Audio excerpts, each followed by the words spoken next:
ನೇಹಾ ಹಂತಕನಿಗೆ ಕಠಿಣ ಶಿಕ್ಷೆ ನೀಡುವಂತೆ ಮುಸ್ಲಿಮರು ಆಗ್ರಹಿಸಿದ್ದಾರೆ. ಹುಬ್ಬಳ್ಳಿ ಪೊಲೀಸ್ ಕಮಿಷನರ್ಗೆ ಅಂಜುಮನ್ ಸಂಸ್ಥೆ ಮನವಿ ಮಾಡಿದೆ. ಅಳ್ನಾವರ, ಕುಂದಗೋಳ, ಕಲಘಟಕಿ, ಹುಬ್ಬಳ್ಳಿ, ಧಾರವಾಡದ ಅಂಜುಮನ್ ಸಂಸ್ಥೆಯ ಅಧ್ಯಕ್ಷರಿಂದ ಮನವಿ ಸಲ್ಲಿಕೆಯಾಗಿದೆ. ಪೊಲೀಸ್ ಆಯುಕ್ತರನ್ನ ಅಂಜುಮನ್ ಅಧ್ಯಕ್ಷರು ಭೇಟಿಯಾಗಲಿದ್ದಾರೆ. ಭೇಟಿಯಾಗಿ ಮನವಿಯನ್ನ ಸಲ್ಲಿಸಲಿದ್ದಾರೆ. ಈ ಘಟನೆಯ ಬಗ್ಗೆ ತೀವ್ರವಾದ ಆಕ್ರೋಶ ವ್ಯಕ್ತವಾಗ್ತಾ ಇದೆ. ಪ್ರತಿಭಟನೆ ಕೂಡ ಜೋರಾಗ್ತಾ ಇದೆ. ಒಂದು ಕಡೆ ಕುಟುಂಬಸ್ಥರ ಆಕ್ರಂದನ ಮುಗಿಲು ಮುಟ್ಟಿದೆ. ಪರೀಕ್ಷೆ ಬರೆಯೋದಕ್ಕೆ ಅಂತ ಹೋದ ಮಗಳು ಹೆಣವಾಗಿ ವಾಪಸ್ಸಾಗಿದ್ದಾಳೆ. ಆಕೆ ಪರೀಕ್ಷೆ ಬರೆಯೋದಕ್ಕೆ ಅಂತ ಹೋದಾಗ ತಾಯಿ ಕೂಡ ಆಕೆಯ ಜೊತೆಗೆ ಇದ್ರು. ಪರೀಕ್ಷೆ ಮುಗಿಸಿ ಹಾಲ್ನಿಂದ ಹೊರಗಡೆ ಬರ್ತಾ ಇದ್ದಂತೆ ಫಯಾಜ್ ನೇಹಾ ಮೇಲೆ ಅಟ್ಯಾಕ್ ಮಾಡ್ತಾನೆ. 9 ಬಾರಿ ಆಕೆಯನ್ನ ಚುಚ್ಚಿ ಬರ್ಬರವಾಗಿ ಹತ್ಯೆ ಮಾಡಿದ್ದಾನೆ. ಕುಟುಂಬಸ್ಥರು ಕಣ್ಣೀರ್ ಹಾಕ್ತಿದ್ದಾರೆ. ಈ ಸಾವಿಗೆ ನ್ಯಾಯ ಕೊಡಿಸಿ ಅಂತ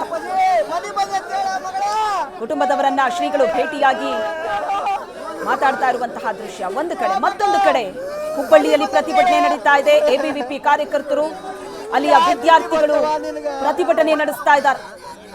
ಕಾಲೇಜಿನ ಕ್ಯಾಂಪಸ್ಸಿಗೆ ನುಗ್ಗಿ ಈತ ಆಕೆಯನ್ನ ಬರ್ಬರವಾಗಿ ಹತ್ಯೆ ಮಾಡ್ತಾನೆ. ಪೋಷಕರಿಗೂ ಕೂಡ ಒಂದು ರೀತಿಯ ಆತಂಕ ಇರುತ್ತೆ. ಕಾಲೇಜಿನ ಕ್ಯಾಂಪಸ್ ಕೂಡ ತಮ್ಮ ಮಕ್ಕಳಿಗೆ ಸೇಫ್ ಅಲ್ವಾ ಹಾಗಾದ್ರೆ ಅಂತ. ಜೊತೆಗೆ ಈ ಹತ್ಯೆಯನ್ನ ಖಂಡಿಸಿ ವಿದ್ಯಾರ್ಥಿಗಳು ರಸ್ತೆಗಿಳಿದು ಪ್ರತಿಭಟಿಸ್ತಾ ಇದ್ದಾರೆ. ಮತ್ತೊಂದು ಕಡೆ ಫಯಾಜ್ ತವರು ಬೆಳಗಾವಿಯಲ್ಲಿ ಪ್ರತಿಭಟನೆ ನಡೀತಾ ಇದೆ. ಹಿಂದೂ ಮುಸ್ಲಿಮರು ಒಟ್ಟಾಗಿ ಪ್ರತಿಭಟನೆ ನಡೆಸ್ತಾ ಇದ್ದಾರೆ. ದೃಶ್ಯದಲ್ಲಿ ನೋಡ್ತಾ ಇದ್ದಾರೆ. ಫಯಾಜ್ ಊರು ಬೆಳಗಾವಿಯಲ್ಲಿ ವ್ಯಕ್ತವಾಗ್ತಾ ಇರೋ ಆಕ್ರೋಶ. ಯಾರು ಕೂಡ ಇಂಥ ಘಟನೆಯನ್ನ ಸಮರ್ಥಿಸಿಕೊಳ್ಳೋದಕ್ಕಾಗಲ್ಲ. ಇಂಥ ಘಟನೆ ಆಗಬಾರದು.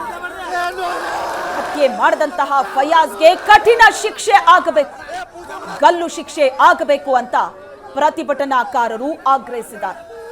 ಅಂಜುಮನ್ ಅಧ್ಯಕ್ಷರು ಕಮಿಷನರ್ ಅನ್ನ ಭೇಟಿಯಾಗಿ ಮನವಿಯನ್ನ ಸಲ್ಲಿಸಲಿದ್ದಾರೆ. ನೇಹಾ ಹಂತಕನಿಗೆ ಕಠಿಣ ಶಿಕ್ಷೆ ಆಗಬೇಕು ಅಂತ ಮನವಿಯನ್ನ ಸಲ್ಲಿಸಲಿದ್ದಾರೆ. ಅಳ್ನಾವರ, ಕುಂದಗೋಳ, ಕಲಘಟಕಿ, ಹುಬ್ಬಳ್ಳಿ, ಧಾರವಾಡದ ಅಂಜುಮನ್ ಸಂಸ್ಥೆಯ ಅಧ್ಯಕ್ಷರೆಲ್ಲರೂ ಸೇರಿ ಮನವಿ ಮಾಡ್ತಿದ್ದಾರೆ. ಹುಬ್ಬಳ್ಳಿಯ ನೇಹಾ ಹತ್ಯೆಗೆ ಪ್ರೇಮ ವೈಫಲ್ಯವೇ ಕಾರಣ ಈಗಂತ ಹೇಳಿಕೆ ಕೊಟ್ಟಿರೋದು ರಾಜ್ಯದ ಗೃಹ ಸಚಿವರಾದ ಜಿ ಪರಮೇಶ್ವರ್. ಮೃತ ನೇಹಾ, ಆರೋಪಿ ಫಯಾಜ್ ಪರಸ್ಪರ ಪ್ರೀತಿಸ್ತಾ ಇದ್ರು. ಈ ಘಟನೆಗೂ ರಾಜಕೀಯಕ್ಕೂ ಯಾವುದೇ ಸಂಬಂಧ ಇಲ್ಲ. ಇಂಥ ಘಟನೆಗಳು ಆಕಸ್ಮಿಕವಾಗಿ ನಡೆಯುತ್ತೆ. ಆರೋಪಿ ವಿರುದ್ಧ ಕಾನೂನು ಕ್ರಮ ಕೈಗೊಳ್ಳಲಾಗುತ್ತೆ. ಇದು ರಾಜ್ಯದ ಗೃಹ ಸಚಿವರು ಕೊಟ್ಟಂತಹ ಹೇಳಿಕೆ. ರಕ್ಷಣೆ ಮಾಡುವಂಥ ಪ್ರಮೇಯನೂ ಇಲ್ಲ. ನಾವು ಯಾರನ್ನೂ ರಕ್ಷಣೆ ಮಾಡೋದಿಲ್ಲ, ಅವ್ರು ಯಾರೇ ಆಗಿರ್ಬೋದು. ನಿನ್ನೆ ಬೆಂಗಳೂರಿನಲ್ಲಿ ನಡೆದಂಥ ಘಟನೆ ದುರದೃಷ್ಟಕರ. ಅದು ಆಗಬಾರ್ದಾಗಿತ್ತು. ಅವರು ಜೈ ಶ್ರೀರಾಮ್ ಅಂತ ಅವರು ಹೇಳುವಾಗ ಅದು ಶ್ರೀರಾಮ ನವಮಿ ದಿವಸ ಎಲ್ಲರೂ ಹೇಳ್ಕೊಂಡು ಓಡಾಡ್ತಿರ್ತಾರೆ.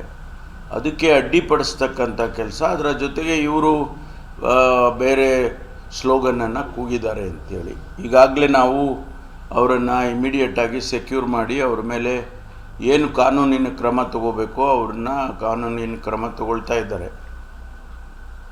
ಹಾಗಾಗಿ ಯಾರನ್ನು ರಕ್ಷಣೆ ಮಾಡೋದಾಗಲಿ ಅಥವಾ ಯಾರನ್ನು ಓಲೈಸ್ತಕ್ಕಂಥದ್ದಾಗಲಿ ನಾವು ಮಾಡೋದಿಲ್ಲ. ಕಾನೂನಿಗೆ ವಿರುದ್ಧವಾಗಿ ಯಾರು ನಡ್ಕೊಳ್ತಾರೋ ಅವರಿಗೆ ಕ್ರಮವನ್ನು ಮುಲಾಜಿಲ್ಲದೆ ತಗೊಳ್ತೀವಿ. ಒಂದು. ಎರಡನೇದು, ನಿನ್ನೆ ಇನ್ನೂ ಒಂದು ಘಟನೆ ಆಗಿದೆ. ಒಂದು ಮರ್ಡರ್ ಆಗಿರ್ತಕ್ಕಂಥದ್ದು. ಅದು ಏನೊಂದು ಲವ್ ಅಫೇರ್ಸ್ ಅಂತ ಏನು ಹೇಳ್ತಾರೆ, ಅದರಲ್ಲಿ ಒಟ್ಟಿಗೆ ಕೆಲಸ ಮಾಡ್ತಾಯಿದ್ರು. ಪರಸ್ಪರ ಒಬ್ಬರನ್ನೊಬ್ಬರು ಪ್ರೀತಿಸ್ತಾ ಇದ್ದರು. ಆನಂತರ ಇದ್ದಕ್ಕಿದ್ದಾಗೆ ಆ ಹೆಣ್ಮಗಳು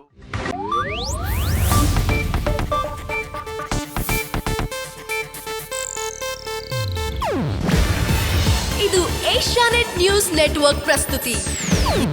ನೀವು ನೋಡ್ತಿದ್ದೀರಾ ಏಷ್ಯಾನೆಟ್ ಸುವರ್ಣ ನ್ಯೂಸ್.